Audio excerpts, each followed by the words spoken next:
Pakistan cricket board ने साबिक cricketers Kamran Akmal, Rao Iftikhar, Anjum और सलमान बट को चीफ सेलेक्टर वहाब रियाज का कंसल्टेंट मुकर्रर कर दिया। ये तीनों फौरी तौर पर अपनी जिम्मेदारियों का आगाज करेंगे, जिनमें 12 जनवरी से न्यूजीलैंड में होने वाले 5 T20 इंटरनेशनल मैचों की सीरीज इनका पहला असाइनमेंट होगी।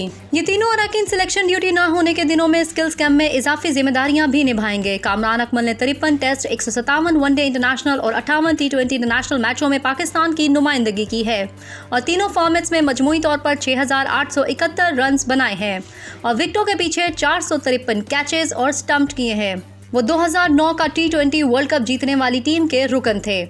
राव इफ्तिखार अंजुम भी 2009 का T20 आलमी कप जीतने वाली टीम में शामिल थे और वो 1 टेस्ट, 62 वनडे और 2 T20 खेल चुके हैं और 78 इंटरनेशनल विकेटें हासिल कर चुके हैं। साबिक कप्तान सलमान बट ने 33 टेस्ट, 78 वनडे इंटरनेशनल और 24 T20 इंटरनेशनल में पाकिस्तान की नुमाइंदगी की है और तीनों फॉर्मेट्स में 11 सेंचुरियों की मदद से 5,209 रन स्कोर किए हैं। वो भी कामरान अकमल और राव इफ्तिखार अंजुम की तरह सन 2009 के T20 वर्ल्ड कप की फातेह टीम का हिस्सा थे।